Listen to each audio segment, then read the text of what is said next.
Hello and welcome to another edition of X Feed. Today, we're going to talk about the problems that we have in the space because, ladies and gentlemen, we got a fair amount of them. I've noticed a lot of you guys are watching on the VODs and not always here live, so just want to mention thank you so much. Appreciate the hell out of you. And if you guys, of course, like the video, don't give me your like yet, but if you like the stream, give me a like later on. You know what I mean? Hell yeah. Okay, so I want to talk a little bit about some of these in-person events because I've been the number one flutter, at least in my mind, over attending some of these because I'm just like, it's not that great. But let me show you because I went and I found some of the videos that I have from back when I actually attended some of the conferences. Well, particularly the one that was here in Canada. So the Blockchain Futurist conference, apparently it's happening again here in about 2 weeks. And so they're highlighting how they have 100 plus media on site, mega outdoor cabana for networking, 30 plus sub-events and meetups included, NFT galleries, VIP backstage, blockchain boot camp, breakfast included both days. Okay, listen, not too terrible, except for the fact that when I was there, the hall, or the way that it was kind of set up, was they had the stage and bars on the side with a whole bunch of rows of seats, and that was fine. However, all of the events in terms of the booth to go through and the cabana were kind of weird. So they had like a VIP cabana and then like a general admission cabana, and there was like 2 or 3 companies that were outside of those, and it was like kind of whatever. There was like a balloon popping station or something, so that started being loud and it just felt kind of obnoxious, but it was so claustrophobic. Parallel was the only one that I remember that was there. There was some other ones, but I don't remember what the protocols or whatever the heck they were, but it was so crammed you felt like you had to like shove people out of the way to get through. It was not great whatsoever. And then they had another stage and floor upstairs that was even more chaotic, jammed, and just felt like wild, except it was like right next to each other.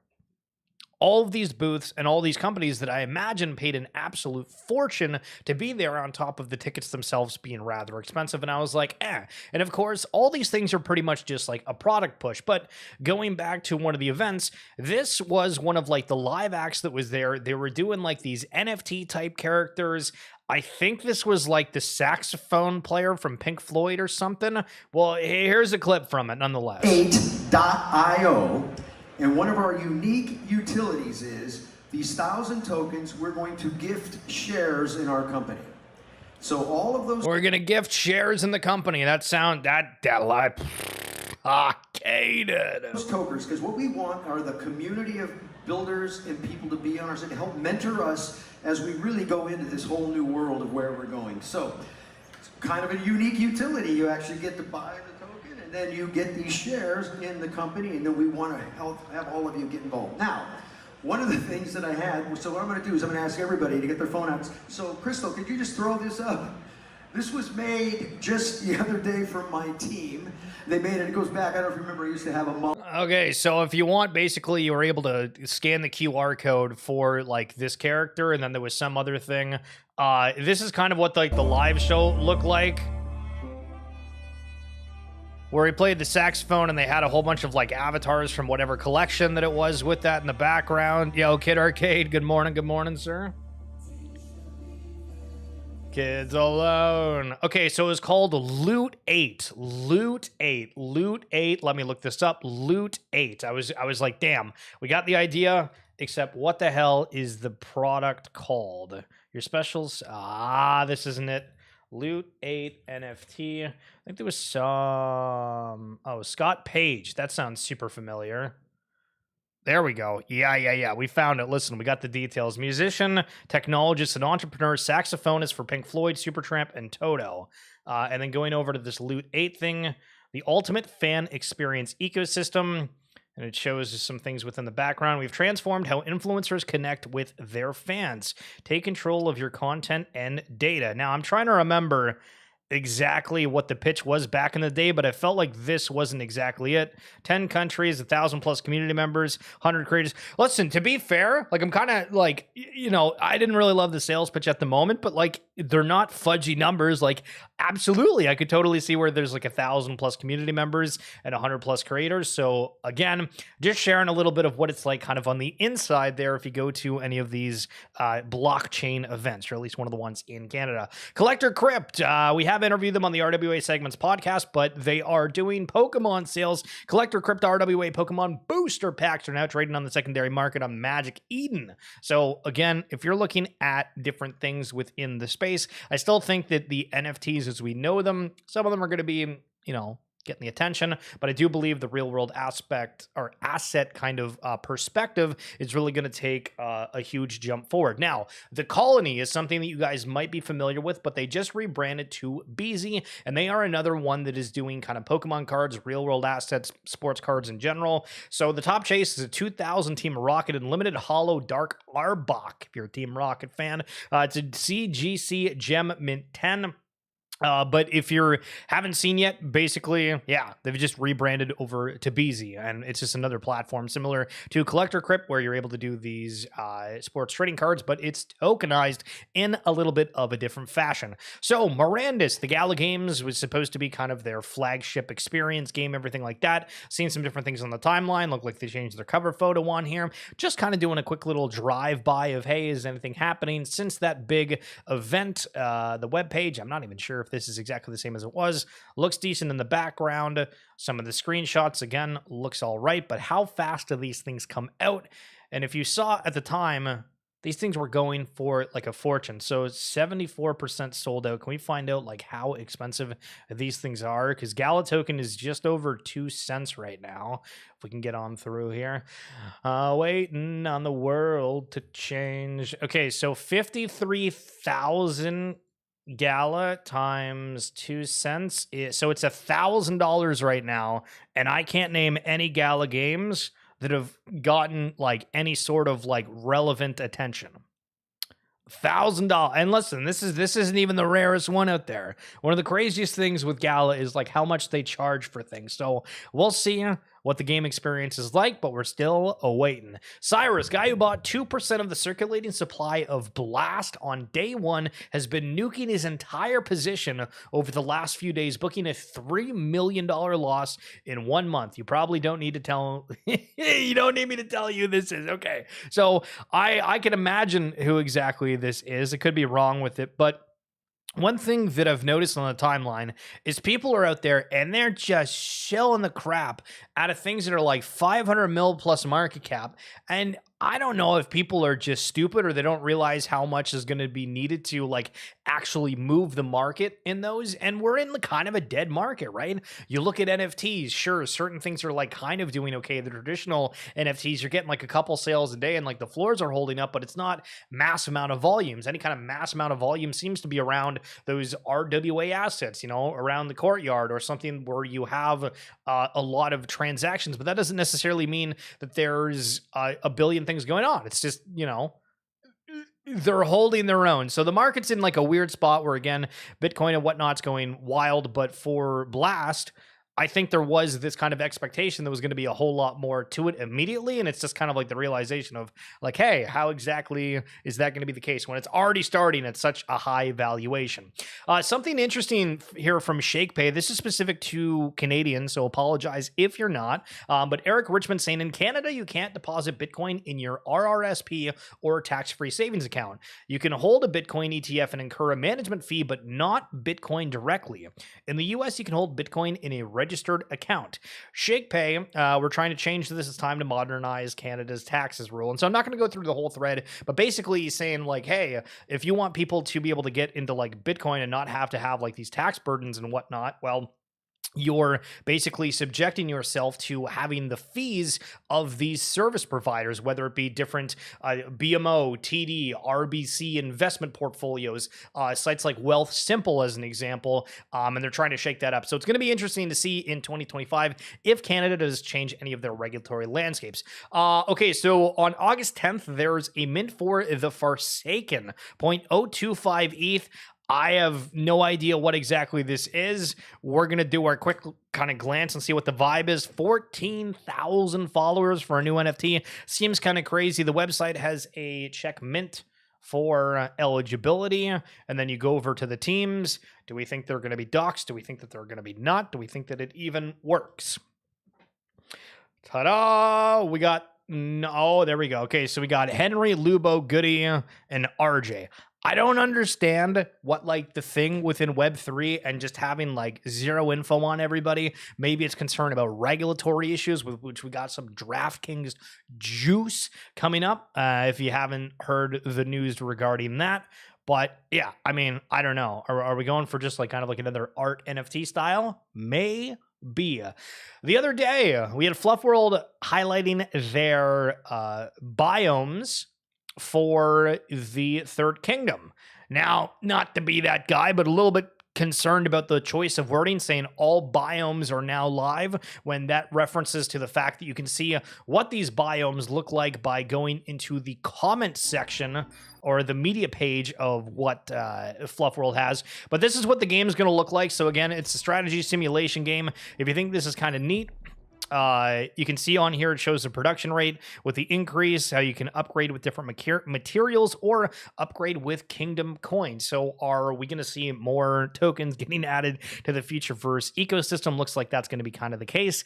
Is the coin going to be something that's specifically within Web3? Is it going to be something that's on the outside? Is it going to be bought with US dollars? Is going to be bought with only a specific currency? Those are the questions. Again, I think in terms of look, high fidelity, I do very much like the style of this. And excited to see whenever that game comes out. Now, a quick highlight again here for Azuki Canada. I guess this is like a group of individuals that have gotten together. I think it's really, really cool within the Web3 space, where you do have people you're able to just kind of connect with overall and go and hang out and do these different events. So shout out to Azuki Canada. Hell yeah. In case you missed it, BlackRock says spot SOL ETF not happening in the near term. Well, I guess that narrative might be out the window then, but a different one when we're talking about community and whatnot. The Valhalla Foundation, they have something going on where they're kind of, talking about the communities that are part of this. For anybody in Futureverse, obviously there was the Chibi Clash thing where there's different communities to be able to be a part of it. Infinity Gods, Pixel Vault, Revolving Games, Pixelmon, Pirate Nation, Xtero Games.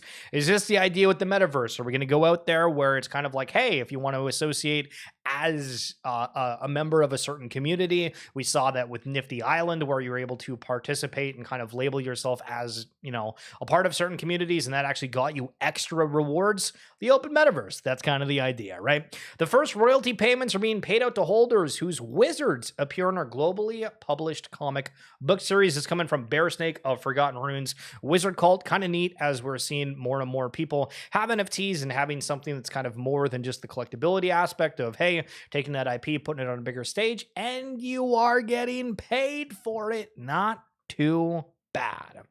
Stan saying, my favorite question to ask angel investors and VCs on crypto Twitter now is, what is your entry price when they post about a coin? I love that one. I need to ask it more often. Always interesting, because sometimes you don't really know the behind the story or the behind the scenes of how people got into certain things, why they're talking about certain things. I think generally people are just kind of like brush it off, but it is kind of an interesting perspective when you're like, oh, why is this person chilling it? Oh, they bought it 10 times cheaper than everybody else and they're pumping their bags. Well, everybody does that, of course.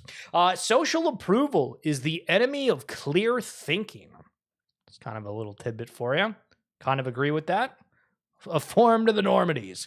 Okay, Forbes here with some fun on the timeline too. Doodles TV x Doodles Records, and this is what we highlighted yesterday. If you guys happen to miss that, basically they announced, hey, we're doing a whole bunch of things with a bunch of different artists, and they are having a TV pass, which we'll get to that news in a moment.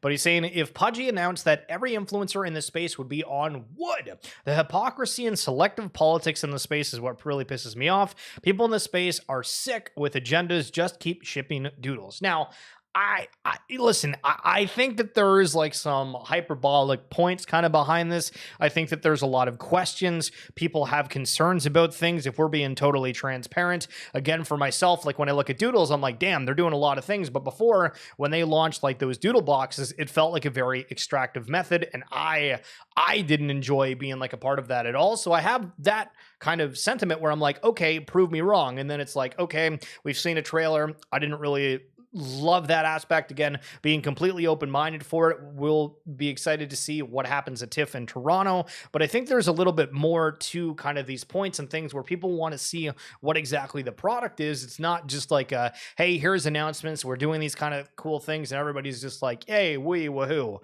right? Because everybody's, everybody's doing something different, and it's not going to be for everybody. That is a huge component of things. Not everybody is going to love everything, and we shouldn't take things in kind of like a negative light just because somebody doesn't like something, because the Web3 space literally has something for everyone. Okay, Dead Drop, the collection or first-person shooter that was associated with Dr. Disrespect, is obviously no longer, but if you haven't seen gameplay from it, what are you thinking? Actually, hold on. Dead Drop is Midnight Society, right? Yes, it is. Yes, it is. What do you think about the gameplay here where it's showing? I mean, I think it looks pretty all right. It's a little bit dull. Shows kind of, feels almost like old school in a way.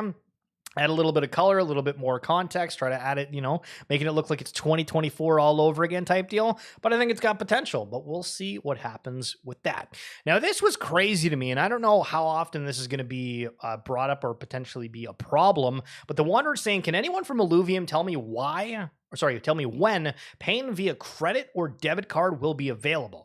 I am shocked as this launched on the Epic Game Store, how that is not integrated yet. The game is not accessible to anyone other than a crypto native right now. I also don't want to put money onto an exchange to then transfer it into the game to buy fuel. So again, global launches, seeing a couple of different issues coming out. We'll see what that turns into. Feels like something that should be super easy to interject. Cointelegraph with a highlight about the SEC.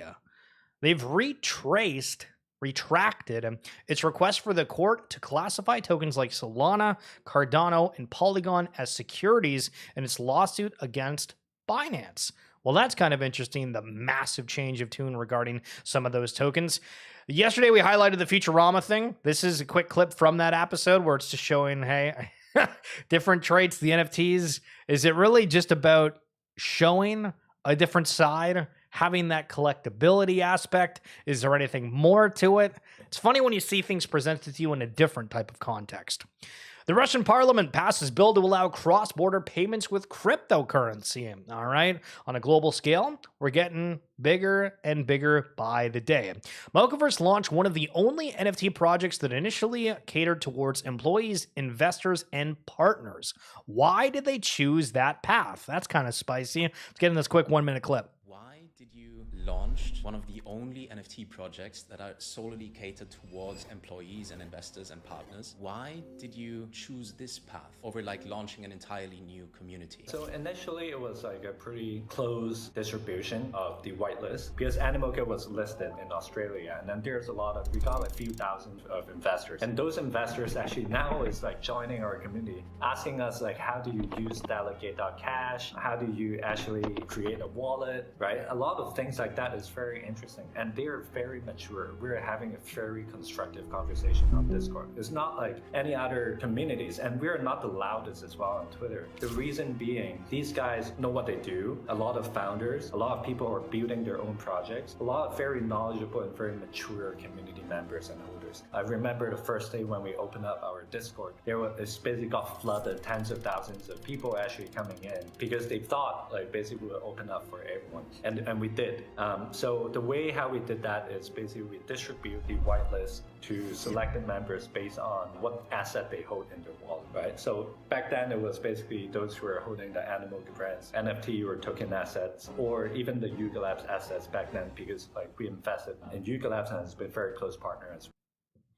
Well, that's kind of interesting. To be totally honest, I didn't even realize that Mochaverse had that kind of a big stringent on having people that were investors and partners directly connected to the NFTs in such a big way off the rip. But if they got a full session of that, I'd love to end up hearing that. Maybe we'll watch that tomorrow. New ARK Invest CEO Cathie Wood says Bitcoin is the layer of the internet. It's simply the next generation of the internet. I think a lot of people have clued into that. A lot have not. Some more Doodles news. The TV Super Pass Season 1 is here. Be first to experience the digital debut of our animated special special Dullsville and the Doodleverse and the accompanying soundtrack featuring music by Pharrell, minting exclusively on Coinbase wallet. So I don't think this is token gated whatsoever. It's like $7 or something to get. With it, you get to unlock early listening and viewing access to 3 cinematic music videos before they hit streaming platforms, which is exactly what we highlighted yesterday in that space, is about how you're getting early access with things. But I guess this is specific for this pass. The digital premiere of Dullsville and the Doodleverse, and 4 pieces of exclusive on-chain album artwork with varying rarity. Once you picked up the pass, simply head to the studio on premiere day. Your access ticket bundle will be waiting in your collection. Doodles OG is your NFT grants automatic admission to all Doodles TV premieres and viewing experiences. So again, for myself, I've kind of just been like, okay, like this is cool, but like, am I in love with the IP that much for $6?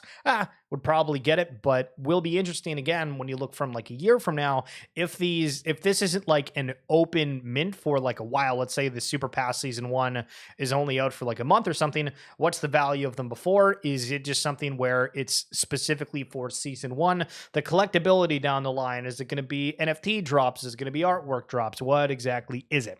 Now, there was a post here where Beanie was talking about the Doodles leadership and things turning around, and bring up the fact that they are expecting them to do a token, and Nisanel was saying, why do you believe they are doing a token? And it's the only thing that makes sense, to be honest. This feels kind of like obvious to answer, where what do you think those space miles are going for? Is it going to be some kind of an advantage in the game? It doesn't sound like Doodles is really working on a game by any means, so what exactly would that be for? Well, of course, it would be for a token. Is that what we call Listen, the graphic artist in the house, listen, you get to FUD a little bit here, because this one is a doozy. Zapito from Artifact saying the Project Animus eggs are live. The graphics on this look sweet in terms of the trailer. I think Artifact puts out some really, really cool stuff regarding the animations and whatnot, but what I have to fear is the NFTs of themselves from this Animus eggs.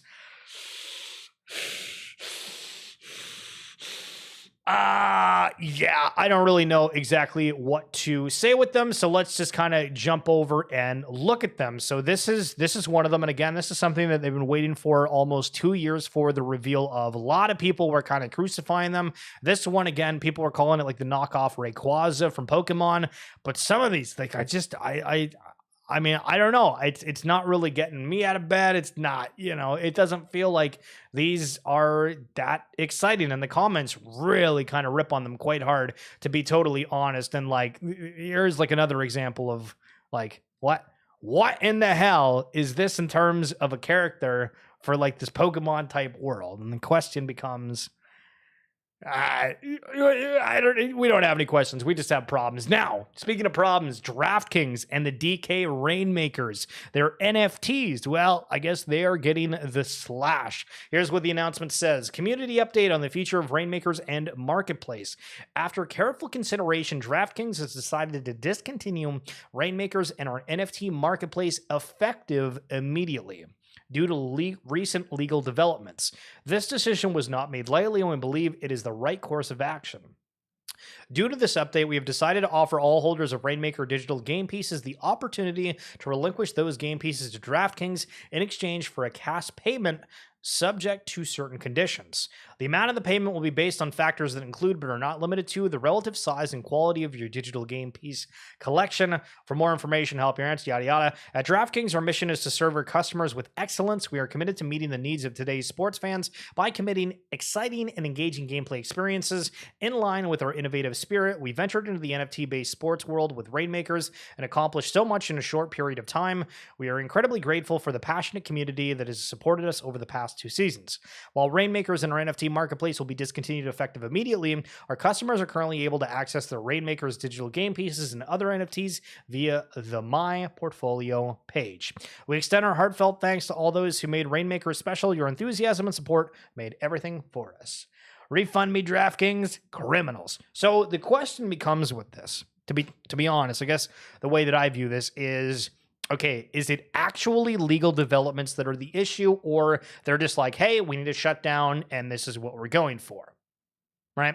Now, it feels like, okay, why wouldn't they just say, hey, like this isn't working, we're going to refund certain things if that were to be the case? So I would lean towards, okay, this is legitimate, a legal problem of some sort. So then the question turns into, is it because that they're based in the United States, assuming DraftKings is? And if that's the case, what other NFTs that are out there are based in the US? Now, there was that lawsuit with NBA Top Shot. I have no idea what exactly, well, I mean, there's something, there's like a class action that's, I think, different than being called an unregulated security on like a grander scale, because this is like a specific subset of people for a specific subset of time. But what does that mean for things within the US? We still haven't heard anything regarding apes and the SEC. Is all this stuff going away? We just saw a whole bunch of tokens getting taken off the list regarding the Binance investigation. I don't know. Things don't look too great. Things don't look too great. But that's going to be it for this edition of XFeed thing. Listen, the other week it felt like things were exciting. We're flying this week. We got reveals of things that look horrible. We got entire things shutting down. The vibes are all screwed with. This industry is absolutely insane. But love having you guys here and hanging out. Kid Arcade and Mr. Hugh. Thank you guys so much. And of course, at the beginning, as I said, if you guys like this video or have liked it,